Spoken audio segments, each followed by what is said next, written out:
ahora vamos a ver diagnóstico diferencial de pacientes que tienen tromboembolia pulmonar.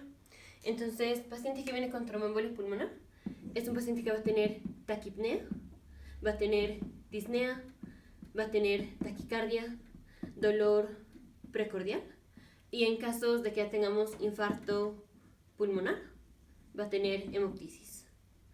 Entonces, diagnóstico diferencial de paciente que viene con taquipnea, disnea, taquicardia y dolor precordial.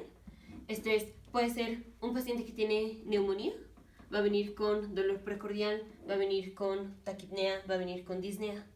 Paciente que tiene neumotórax, va a venir con dolor precordial o dolor en el hemitórax y va a tener disnea, taquicardia, taquipnea. Paciente que tiene un infarto agudo al miocardio, va a venir con dolor precordial. Ahora obviamente el tipo de dolor es distinto, pero también va a ser un dolor precordial.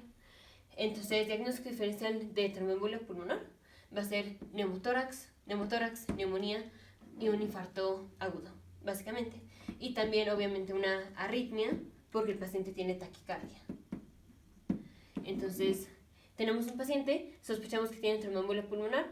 No es nada más el diagnóstico de tromboembolia pulmonar, sino también excluir estos. Entonces, tenemos el paciente y lo primero que hacemos es, siempre el paciente que viene con disnea, hacemos una radiografía de tórax. También vamos a pedir de estudios de laboratorio, tenemos que pedir electrolitos, tenemos que pedir glucosa, el TP, tiempo de protrombina y tiempo parcial de tromboplastina. También vamos a pedir nitrógeno ureico y creatinina.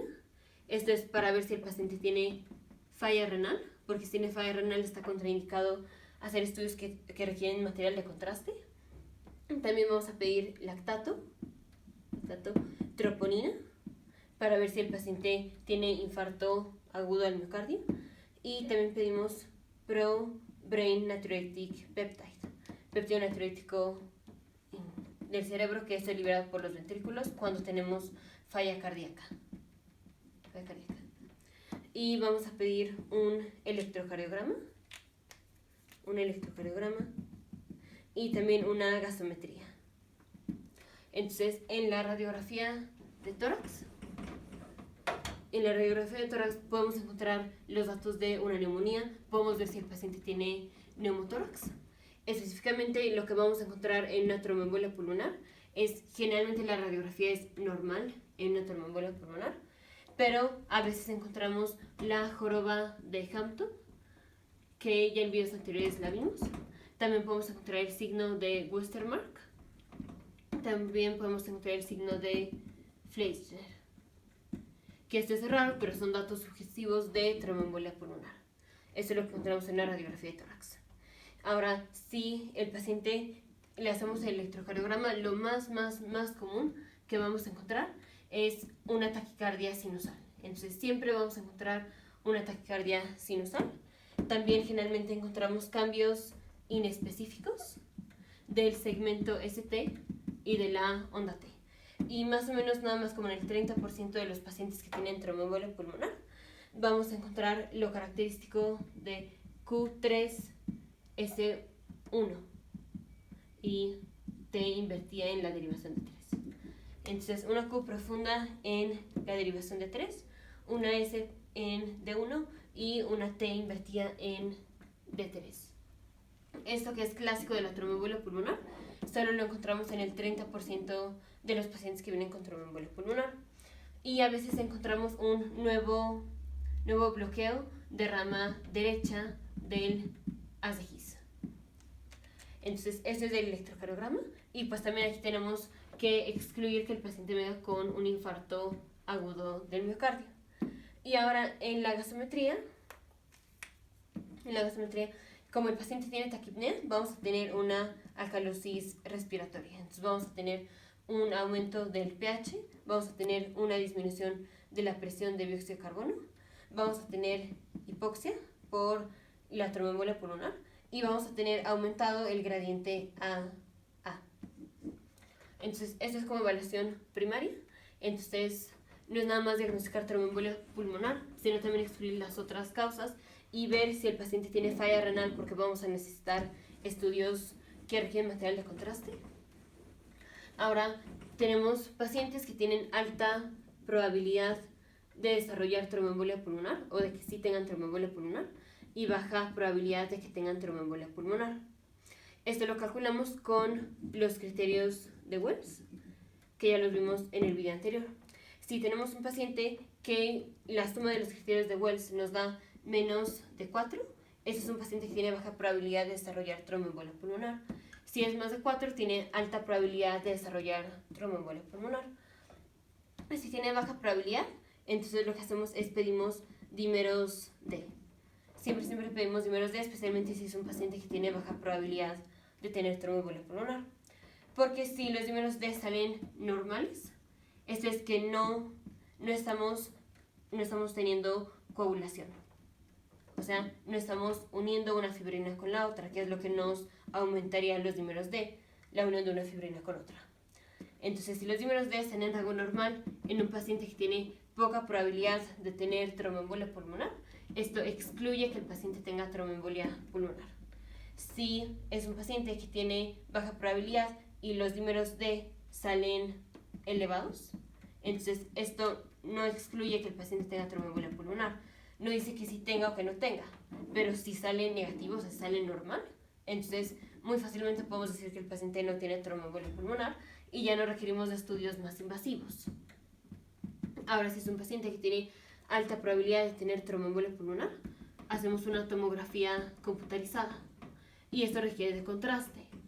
Entonces, la tomografía computarizada es el estándar de oro para diagnosticar la tromboembolia pulmonar. Pero si es un paciente que tiene falla renal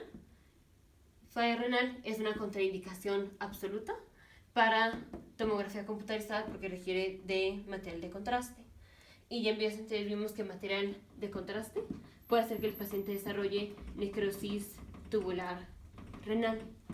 Entonces, si tiene falla renal, lo que vamos a hacer es una gammagrafía de ventilación-perfusión, que es el VQ scan, en donde aquí lo clasificamos, no por si sí tiene tromboembolia pulmonar o si no tiene, aquí nos lo da en términos de probabilidad, si tiene alta probabilidad de tener tromboembolia pulmonar, si tiene baja probabilidad de tener tromboembolia pulmonar o intermedio.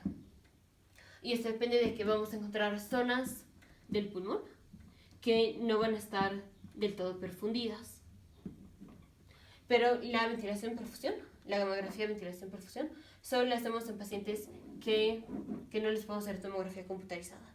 Y para que obtengamos exactitud, o digamos para que sí se pueda interpretar los resultados de la gammagrafía de ventilación-perfusión, tenemos que haber tenido una radiografía de tórax normal. Entonces, si la radiografía de tórax es normal, entonces sí podemos interpretar lo que diga la gammagrafía de ventilación-perfusión.